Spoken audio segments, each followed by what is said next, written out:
네, 2021년도 벌써 한 달 반이 지나갔습니다. 여러분, 새해에 여러 가지 계획들과 다짐들 어떻게 차질 없이 잘 실천하고 계신가요? 어떤 분은 건강을 위해서 운동과 식단 조절을 계획하셨을 것입니다. 또 어떤 분은 예바시 153 가정예배를 올해부터 드려보자 하고 가족들과 함께 실천하시는 분도 있을 것입니다. 또 어떤 분은 새로운 다이어리를 구입해서 새해 다짐들과 계획을 매일매일 체크하고 기록하시는 분들도 있으시라고 봅니다. 얼마 전에 저도 2019년도 다이어리를 우연히 보게 되었습니다. 부산에 부임하기 전에 한 해의 목표와 계획들이 쭉 적혀 있었습니다. 사역 부분 목표를 보니까 설교 향상과 또 피드백, 관련 서적 찾아보기, 새가족과 환우 신방 후 기록을 꼼꼼하게 잘 해놓고 기도하고 관리하기, 이렇게 되어 있습니다. 또 개인적으로는 한 달에 10권 이상 책을 읽기, 독서 후에 메모하고 서평 쓰기, 또 가족에서 우리 아들과 딸하고 따로 각각 여행하기, 아침형 인간 되기, 또 새벽 예배 후에 운동해서 적어도 5kg 이상 몸무게를 줄이기, 이런 계획들과 목회적인 프로그램 일정들이 빠듯하게 쭉 기록되어 있는 것을 보게 됐습니다. 그런데요, 기본적으로 3월까지는 그 목표와 계획들을 어떻게든 실천해 보려고 막 적고 기록하고 체크한 기록들이 많은데 4월부터는 이렇게 빈칸이 많이 남아있는 것을 보게 되었습니다. 그것을 보면서 저는 이런 생각을 하게 되었죠. 나는 계획형 인간이 아닌가 보다. 왜 나는 매번 새해만 되면 비싼 다이어리를 샀던 것인가? 지키지 못한 계획들과 실행하지 못한 것들이 많아서 아쉽구나, 이런 생각을 하게 됐습니다. 여러분들도 이런 경험이 있으시죠? 이렇게 우리는 지난 과거에 대해서 안타까워하고 또 미련을 두기도 하는데요. 하나님은 과연 어떠실까? 하나님도 우리처럼 과거에 대해서 아쉽다 이렇게 생각하고 혹시 막 가슴을 치시면서 자책하시야 않으실까, 이런 생각도 하게 됩니다. 여러분, 하나님은요, 당신 자신을 가리켜서 알파와 오메가다 이렇게 말씀하셨어요. 하나님이 시작이자 끝이다, 그런 뜻이죠. 하나님께서 시작하신 일은 하나님께서 확실하게 마무리하시고 끝맺으신다는 것입니다. 여러분, 창세기에 보면 하나님께서 이 세상을 창조하시고 어떻게 반응하셨습니까? 보시기에 심히 좋았더라 라고 말씀하셨습니다. 조금 아쉬운데 조금 더 완벽하게 창조할 걸, 그런 얘기를 하지 않으셨죠? 그러니까 하나님이 보시기엔 너무나도 아름답고 좋고 완벽한 창조였습니다. 그래서 인간이 하나님께서 창조하신 그 창조물들을 하나님 대신해서 다스리고 관리하면서 어떤 반응이 나왔을까요? 와, 하나님 위대하시다. 와, 하나님 완벽하시다. 이런 것들을 다 어떻게 창조하셨지? 그래서 하나님의 영광을 찬양하지 않을 수가 없었습니다. 이 하나님의 창조물들이 너무나 완전 무결했기 때문이죠. 그래서 그러한 하나님의 창조를 생각할 때에 우리는 이러한 어려운 질문에도 대답할 수 있습니다. 여러분, 닭이 먼저입니까? 달걀이 먼저입니까? 어려운 질문입니까? 이 질문도 쉽게 해결되는 거예요. 뭐가 먼저죠? 닭이 먼저죠. 하나님께서 모든 만물을 완성해서 창조하셨기 때문입니다. 아담과 하와가 아기로 창조된 것이 아니라 성숙한 어른으로 만드셨듯이 모든 것을 완성체로 하나님 아름답게 창조하셨어요. 그래서 진화론대로라면, 원숭이가 진화해서 인간이 되었다고 한다면 우리 인간은 지금도 더 나은 종으로 진화되어야 하는데 그렇지 않습니다. 우리 인간은 더 이상 진화가 필요하지 않은 하나님의 완성품으로 창조되었기 때문입니다. 그런데요, 오늘날 사람들이 행하는 것을 보면 너무 악한 것 같아요. 점점 더 악해지는 것 같고 세상을 어지럽히고 힘들게 합니다. 그 이유가 무엇일까요? 하나님께서 세상과 인간을 불완전하게 만드셨기 때문이 아니라 인간이 죄로 인해서 타락했기 때문입니다. 원래는 하나님의 형상으로 창조된 인간은 하나님의 성품과 속성을 그대로 이어받은 그런 인격체입니다. 그래서 인간만이 영이신 하나님과 교제하면서 살 수 있는 거예요. 그러나 죄가 들어옴으로 말미암아 영적인 능력과 영광을 상실하게 되고 그 이후로 하나님의 계획과 일하심을 의심하게 됩니다. 그래서 내 뜻과 내 계획 쫙 세워놓고 그 목표를 향해서 성공과 승리를 향해서 달려가는 인생이 되었습니다. 인류의 문명의 놀라운 발전만 봐도 인간이 얼마나 뛰어난 존재인지 우리가 알 수 있게 되죠. 그런데 죄가 들어옴으로 말미암아 하나님의 영광이 아닌 자신의 영광을 위해서 살아가는 우리를 보게 됩니다. 감사가 없고 만족을 모르면서 살아갑니다. 욕망과 이기심으로 항상 스스로를 자책하고요, 부정적으로 생각합니다.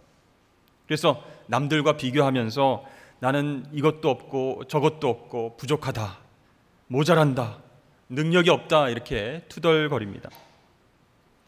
여러분, 이 같은 죄성, 그것을 해결하지 않으면 아무리 해가 바뀐다고 해도, 새해가 된다고 할지라도 우린 늘 그 자리에 머물게 되는 것이죠. 예를 들어서 우리 가정은 왜 이렇게 불행하지? 난 왜 이렇게 가난한 가정에서 태어나서 힘들게 생활하는 것일까? 내 외모는 정말 창피할 정도로 밖에 나서지 못할 정도야. 내 능력은 여기까지인가 보다. 쓸모없는 인생이야. 이렇게 스스로를 자책하고 힘들게 만든다는 거예요. 여러분, 하나님께서 우리에게 예수님을 통해 새 생명을 주시고 죄 사함의 은총을 주셨음에도 이 죄성은 우리 가운데 늘 역사하면서 하나님의 창조와 은혜를 잊어버리게 만드는 거예요. 그러나 여러분, 중요한 것은요, 하나님은 저와 여러분을 완전하게 만드셨다는 사실입니다. 하나님과 영적으로 통할 수 있는 정말로 아름답고 가치 있는 존재인데 사탄이 우리를 계속 속여서 자꾸 부정적인 생각과 말과 행동을 하게끔 하는 거예요. 그러므로 사랑하는 성도 여러분, 새해에는 누구와도 어떤 환경과도 비교하지 않고 나를 나되게 창조하신 하나님을 바라보실 수 있기를 바랍니다. 세상의 죄된 시선으로 보면요, 나와 가정과 이웃 너무나 힘든 거예요. 답이 없는 거예요. 그래서 불안해하고 초조해하게 됩니다. 그러나 하나님이 오직 하나님의 목적에 맞게끔 나를 창조하셨고 나를 사용하신다라는 믿음이 있으면 우리도 다윗처럼 여호와는 나의 목자시니 내게 부족함이 없으리로다, 이렇게 고백할 수 있다는 겁니다. 여러분, 저와 여러분이요, 하나님의 완전한 창조로 이 땅에 태어났다라는 것은 결점과 실수와 약점이 하나도 없다, 그런 뜻이 아닙니다. 그 얘기는 하나님의 목적에 부족함이 없도록 만드셨다, 그런 뜻이에요. 즉 하나님만이 아시는 거룩한 사명을 가지고 저와 여러분이 태어난 한 사람 한 사람이 다 걸작품이라는 거예요. 마스터피스라는 거예요. 에베소서 2장 10절 말씀에 보면요, 우리는 그가 만드신 바라 그리스도 예수 안에서 선한 일을 위하여 지으심을 받은 자니 이 일은 하나님이 전에 예비하사 우리로 그 가운데서 행하게 하려 하심이니라. 아멘. 하나님의 목적, 선하신 목적, 사명을 위해서 완전하게 그렇게 태어난 존재라는 것이죠. 서서평이라고 하는 분이 있습니다. 이분은 독일 태생으로 한국에 와서 복음을 전한 선교사입니다. 1912년 32살의 나이로 이 땅에 와서 1934년 54살의 나이에 영양실조로 생을 마치기까지 우리 한국을 사랑으로 섬기기를 멈추지 않았습니다. 이 선교사로 살던 내내 병고에 시달렸지만 광주 제중원을 중심으로 전라도 지역과 또 제주도까지 순회하면서 환자를 돌보는 등 조선 땅 곳곳을 섬기는 데에 힘썼습니다. 무엇보다도 이름도 없던 조선의 여성들을 향한 그녀의 사랑은 참 특별했습니다. 그녀는 1921년 미국 선교부로 보낸 선교 보고서에서 비참했던 조선 여성들을 이렇게 기록했습니다. 조선 여성들 중 이름을 가진 사람은 몇 명 되지 않습니다. 대부분이 돼지 할머니, 큰년이, 개똥엄마로 불리고 노예처럼 남편에게 복종하고 아들을 못 낳으면 소박을 맞습니다. 남편이 외도했는데 도리어 아내가 쫓겨나고 팔려다니는 게 다반사입니다. 그런 불쌍한 여성들에게 저는 이름도 지어주고 한글을 가르쳐주고 복음을 전했습니다. 그것이 제게 큰 기쁨을 줍니다. 이렇게 보고서에 썼어요. 그녀는 수많은 고아와 여성들, 한센병 환자들, 거린들, 그 사람들의 친구이자 어머니였습니다. 정말 소외당한 자와 정체성 없이 힘들어하는 사람들에게 당신은 사랑받기 위해서 태어난 사람입니다 라고 말해 주었다는 거예요. 마지막에는 자신의 장기를 기증하면서 자신의 삶 전체를 아낌없이 예수님처럼 헌신했습니다. 그녀는 하나님께서 이 선한 사명을 위해서 자기를 조선 땅에 보내셨음을 확신하면서 열심히 사명을 감당하다가 하나님 품으로 돌아갔습니다. 그렇습니다. 하나님은 세상에 단 하나밖에 없는 걸작품으로 우리를 만드셨다는 거예요. 그리고 그 사명을 감당하기에 너는 부족함이 없다, 완벽하다라고 말씀하시는 분이세요. 그래서 하나님께서 우리만을 위해서 준비하신 그 사명을 우리가 발견해야 되는데 우리의 제한된 그 시각으로는 당장 다 그것을 알 수가 없습니다. 그래서 답답한 나머지 다른 사람들을 바라보면서 다른 사람들의 은사와 재능과 사명을 부러워하며 비교하고 열등감을 느끼기도 합니다. 그러나 여러분, 그럴 필요가 없다는 거예요. 하나님은 우리를 어느 순간 어떻게 훈련시켜서 사용하실지 계획이 다 있으십니다. 그 사명을 위해서 준비된 완벽한 작품이기 때문입니다. 그러므로 우리는 나 자신을 정말 보배롭고 스스로 존귀하게 여겨야 할 줄로 믿습니다. 다 같이 여러분 저를 한번 따라해 보실까요? 나는 하나님의 존귀한 자녀입니다. 나는 하나님의 사명을 위한 완벽한 작품입니다. 아멘. 네. 하나님께서 우리를 사랑하신 증거, 그것이 바로 십자가이죠. 예수님은 십자가에서 돌아가시기 직전 다 이루었다라고 말씀하셨습니다. 여러분, 예수님께서 십자가에서 완전하게 다 이루신 것은 무엇이죠? 예수님은 십자가 죽음을 통해서 모든 인간의 죄값을 치르셨습니다. 그래서 테텔레스타이, 다 이루었다라는 말은요, 원래는 상거래 시 물건값이 완전히 치러졌을 때, 완불되었을 때 쓰는 말입니다. 죄는 그 값을 치러야만 하는데 하나님의 아들이신 예수 그리스도가 본인은 죄 지은 것이 하나도 없음에도 불구하고 온 인류의 죄값을 위해서 십자가 위에서 희생하셨습니다. 그래서 그 십자가는요, 죄의 노예가 되었던 우리의 과거를 완전히 끝내버리는 하나님의 사랑이라는 것이죠. 세상은 우리들에게 끊임없이 뭔가를 해야 인정받고 사랑받는다, 이렇게 가르쳐 왔습니다. 그러다 보니까 하나님을 믿고 나서도 뭔가 끊임없이 해야 하나님께 인정받는다고 생각하는 것 같아요. 어떤 분이요, 예수를 구주로 고백하고 교회에 등록하신 지 얼마 안 됐는데 교회를 너무 열심히 하시는 거예요. 그러면서 하는 얘기가, 내가요 옛날에 죄를 너무 많이 지어서 그 죄값을 치르는 심정으로 이렇게 열심히 일을 합니다. 그래야 내 마음이 편해집니다. 이렇게 얘기를 하시더라고요. 근데 여러분, 그것은 잘못된 생각이죠. 복음은 행위가 아니라 은혜라는 겁니다. 은혜는요 100% 하나님께서 주시는 선물이지 나의 행위로 얻어내고 만족해하는 것이 결코 아니라는 거예요. 그러니까 우리가 전에 죄인 되었을 때에 하나님은 독생자를 우리를 위해서 내어주시기까지 사랑하셨다는 겁니다. 그래서 그 십자가는요, 우리의 과거와 현재와 미래의 모든 죄까지 씻어주시는 하나님의 은혜인 줄로 믿습니다. 그래서 우리가 하는 사역들과 교회 일들은 그 은혜의 감격으로 하는 것이지 그 은혜를 어떻게 얻어내기 위해서 노력하는 수단이 결코 아니라는 것입니다. 여러분, 이 말씀은 사명을 감당하지 말아라, 교회에서 일하지 말아라 그런 뜻이 아닙니다.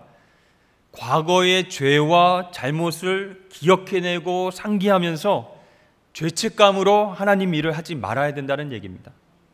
이미 십자가에서 해결된 문제예요.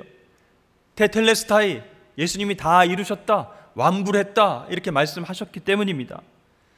그런데도 마귀는 계속 우리를 속이는 거예요. 네가 아무리 열심히 교회에서 봉사하고 거룩한 척해도 그때 네가 저지른 그 잘못, 그때 네가 범죄한 것들 없어지지는 않아. 이렇게 우리를 속이는 거예요. 여러분, 그럴 때는요, 예수 보혈을 의지해서 물리치시길 바랍니다. 나는 하나님의 은혜로 죄의 문제가 깨끗하게 해결된 하나님의 자녀이다. 십자가 위에서 예수님께서 사탄의 세력을 모두 다 패배시키셨다. 거짓의 아비들아 물러갈지어다. 여러분, 더 이상 과거 죄의 무게는 우리에게 남아있지 않은 거예요. 자유의 몸이 되었어요. 가벼워졌어요. 십자가 능력 안에서 그렇게 우리를 만들어주신 줄로 믿습니다. 그래서 우리는요, 뒤를 돌아볼 필요도 없이 다시 일어나서 앞으로 전진할 수 있습니다. 예전의 다이어리를 찾아보면서 자책할 필요가 없는 거예요. 여러분, 예수님께서 십자가 위에서 다 이뤘다라고 선포하시고 우리는 그 은혜로 자유케 되었습니다. 그럼에도 불구하고 우리 믿는 사람들도 힘들어할 때가 있는 거예요. 과거에 정말 큰 아픔과 상처, 거기에서 벗어나지 못할 때도 있습니다. 왜냐하면 힘든 일을 겪을 때 그게 오버랩이 되고 생각이 나고 기억나기 때문에 괴롭힌다는 거예요.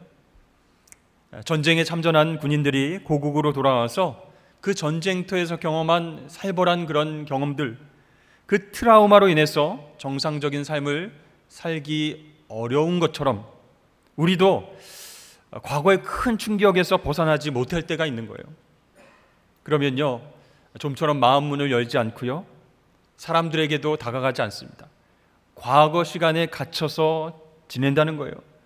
그래서 새해가 시작되고 새로운 사람과 새로운 일을 만나서 도전해야 되는데 그렇게 하지 않습니다. 과거에 실패했던 것을 또 경험할까 봐 두려워지게 되는 것이죠. 어떤 분들은 그렇게 말합니다. 세월이 약이다. 시간이 흐르면 다 낫게 된다. 이렇게 얘기하지만 여러분, 아픈 과거의 상처는 오직 주님을 만나야 치유되고 회복되는 줄로 믿으시길 바랍니다. 자신의 의지와 노력으로는 안 된다는 거예요. 주님 앞에 내 과거의 상처와 아픔을 정직하게 내어놓고 기도하십시오. 그러면 보혈의 능력으로 우리를 주님께서 치료해 주실 줄로 믿습니다. 오늘 말씀에 이전 일은 기억하지 말며 옛날 일을 생각하지 말라라고 말씀하십니다. 과거의 성공과 또 과거의 실패와 또 과거의 기쁨과 아픔, 그 모두에 집착하지 말라. 과거는 지난 과거일 뿐이다 라고 말씀하세요. 그리고 누구든지 그리스도 안에 있으면 새로운 피조물이라. 이전 것은 지나갔으니 보라 새 것이 되었도다 라고 말씀하십니다. 여러분, 하나님께서 이스라엘 백성들이 홍해를 건널 수 있도록 그 물을, 큰 바다를 마르게 하셨죠. 그리고 이스라엘 백성들이 탈출하고 나왔을 때에 다시 물로 덮으셨습니다. 그 얘기는요, 애굽으로 다시 돌아가지 말라는 거예요. 뒤돌아보지 말라는 겁니다. 요단강을 건넌 후에는 어떻게 하셨죠? 다시 요단강으로 덮으셨습니다. 이제 광야 생활의 고달픔의 과거로 돌아가지 말고 약속의 땅으로 새로운 삶으로 나아가라 라고 말씀하시는 거예요. 예수님께서도 쟁기를 잡고 뒤를 돌아보는 자는 하나님 나라에 합당하지 않다라고 말씀하셨습니다. 그러니까 성경이 계속 우리에게 주시는 메시지는 계속 우리에게 과거로 돌아가지 말고 미래를 향해서 미래지향적으로 나아가라, 이렇게 말씀하시는 거예요. 물론 우리가 과거의 실수와 과거의 성공을 통해서 배울 것 있습니다. 그런데 우리의 마음이 과거에 집착하려고 하고 거기에 매여서 앞으로 나아가지 못하게 할 때가 있기 때문에 우리는 오늘 말씀에 의지해서 과거에 과감한 마침표를 찍고 주님을 바라보면서 앞으로 나아가야 할 줄로 믿습니다. 여러분, 하나님께서 아담과 하와를 창조하시고 둘을 결혼시키시면서 이렇게 말씀하셨어요. 이러므로 남자가 부모를 떠나 그의 아내와 합하여 둘이 한 몸을 이룰지로다. 이제 인류 역사상 처음으로 가정이라고 하는 공동체가 결혼을 통해서 이루어지게 되는데, 그 일이 있기 전에 어떻게 해야 된다고요? 부모를 떠나 그랬습니다. 이 부모를 떠나라고 하는 얘기는 과거에 혼자 사는 생활, 싱글 생활에 확실하게 마침표를 찍으라, 그런 명령입니다. 여러분, 결혼한 후에도 우리 아들과 딸들이 습관이 돼서 무슨 문제가 있으면, 어려운 일이 있으면 무조건 부모님을 의지하고 달려가서는 안 된다는 거예요. 부모님도 마찬가지로 결혼한 우리 자녀들의 인생에 지나치게 간섭하려고 해도 안 된다는 것입니다. 하나님께서 새 출발하게 인도하신 그 인생은요, 과거를 확실하게 마무리하고 미래로 나아가야 되기 때문이죠. 하나님께서는 이스라엘이 애굽에서의 죄된 노예의 삶을 끊으시기 위해서 출애굽시키셨습니다. 10가지 재앙을 막 부어주셔서 지긋지긋하게 이 땅을 빠져나가고 싶다, 이런 생각을 하게 하셨죠. 그러니까 애굽으로, 과거로 돌아가고 싶은 그 백성들에게 하나님은 앞을 바라보게 하시고 만나와 메추라기를 주셨습니다. 물을 공급하셨습니다. 약속의 땅을 향해서 나아가게 하셨습니다. 그러기 위해서 과거는 그들에게 도움이 되지 않았던 것이죠. 그래서 하나님께서는 이 광야 생활을 통해서 하나님만 의지하게 하는 훈련을 허락하신 것입니다. 베드로와 야고보와 요한, 이 세 명의 제자가 예수님께서 산 위에서 변화되는 것을 바라보게 되었습니다. 그러면서 너무 좋으니까 주님, 여기가 좋사오니 하고 내려가기 싫어했습니다. 마찬가지로 우리는 정말 현재가 좋으면 좋을수록 거기에 머물고 싶다, 그런 생각이 들게 되는 거예요. 예루살렘 초대교회도 마찬가지입니다. 막 성령의 은혜와 능력으로 초대교회가 부흥하고 성장했습니다. 그러니까 사도들과 교인들이 너무 좋은 거예요. 그래서 그대로 예루살렘에 머물고 싶었습니다. 그러나 하나님의 뜻은 그것이 아니었죠. 무엇이었습니까? 예루살렘을 벗어나서 사마리아와 온 유대와 땅끝까지 이르러 주님의 증인이 되는 것이, 그것이 하나님의 뜻이었습니다. 그런데요, 사도들과 교인들이 여기가 좋사오니, 예루살렘 교회 너무 성장하고 부흥하고 따뜻하고 좋아, 이렇게 자꾸 머뭇거리자 하나님은 핍박을 통해서 그들을 예루살렘에서 흩어버리셨습니다. 또 빌립 집사를 통해서 에디오피아 내시에게 복음을 전하게 하셨어요. 또 바울을 회심시키셔서 이방인에게도 복음을 전하게 하셨습니다. 자, 이렇게 새로운 시대, 하나님과 동행하여서 나아가는 새로운 시대는요, 과거의 패러다임을 마무리할 때 찾아오게 된다는 것입니다. 여러분, 새해에는 어떤 계획들이 있으십니까? 하나님께서는요, 저와 여러분들이 과거와는 다른 마음과 다른 태도로 당신께 나오길 원하십니다. 여러분, 작년에 혹시 교회에 많이 못 나오셔서 편안하셨습니까? 불편하셨습니까? 네.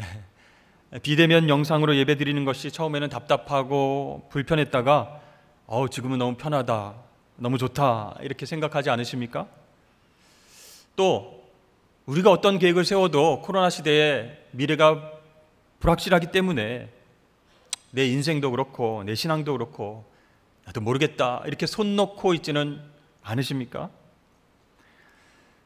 영화 기생충 여러분 아시죠? 그 영화에서 아버지 역을 맡은 송강호 씨가 아들의 계획을 듣고 이렇게 말합니다. 아들아, 너는 다 계획이 있구나. 나는 네가 정말 자랑스럽다. 그런데 점점 아들의 계획이 틀어지고요, 일이 꼬이자 그 아버지는 이렇게 말합니다. 계획하면 반드시 계획대로 안 되거든, 인생이. 그러니까 계획이 없어야 돼, 사람은. 이렇게 얘기를 합니다.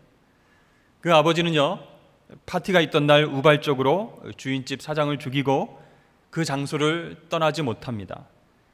대저택의 지하실에 스스로를 가두고 그렇게 살아가게 되는 것이죠.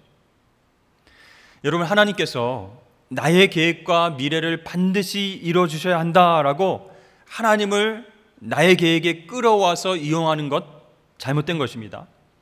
또 즉흥적으로 하나님의 역사를 기대하면서 두 손 두 발 다 내려놓고 아무것도 안 하는 것도, 그것도 문제입니다.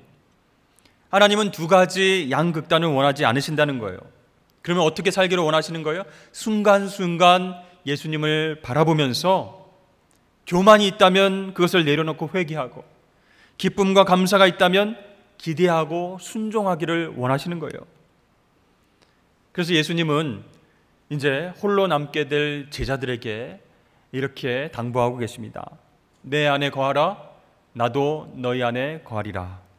가지가 포도나무에 붙어있지 아니하면 스스로 열매를 맺을 수 없음 같이 너희도 내 안에 있지 아니하면 그러하리라. 나는 포도나무요, 너희는 가지라. 그가 내 안에, 내가 그 안에 거하면 사람이 열매를 많이 맺나니 나를 떠나서는 너희가 아무것도 할 수 없음이라. 이렇게 말씀하셨어요. 여러분, 예수님 안에 거하라고 하는 이 명령은요, 항상 주님과 교제하면서 동행하라, 그런 명령입니다. 그럴 때에 과거의 아픔과 상처로부터, 또 과거의 연민과 그리움으로부터 벗어날 수 있고요, 주님께서 우리를 강하게 하시고 담대하게 하셔서 붙들어 주시고 앞으로 나아가게 하시는 것을 경험할 수 있게 된다는 겁니다. 여러분, 새해에 다이어리를 선물 받았다라고 한번 상상해 보십시오. 그 다이어리 안에 어떤 계획과 목표와 일정을 적으시겠습니까? 그런데요, 무엇을 적고 무엇을 계획할지 그것보다 더 중요한 것이 있습니다. 그것은 바로 예수님과 함께 다이어리를 적어나가는 것이요. 2021년 한 해 얼마나 주님을 바라보고 얼마나 주님과 동행했는가, 그것만이 우리 인생의 다이어리에 소중한 가치로 남게 될 것이기 때문입니다. 여러분, 예수님은 저와 여러분을 진심으로 사랑하십니다. 그래서 소망의 길, 새로운 길, 사명을 감당할 수 있는 길로 우리를 인도하십니다. 그래서 우리가 환경과 상황이 바뀌기 위해서 그렇게 기도하면서 원할 것이 아니라, 어떠한 환경과 어떠한 상황 속에서도 예수님과 동행하게 해주십시오. 예수님만 바라보고 앞으로 나아가게 해주십시오. 이렇게 결단하고 기도하실 수 있기를 축복합니다. 그렇게 여러분, 새해 다이어리를 우리 주님과 함께 채워나가시는 저와 여러분 되시길 바랍니다.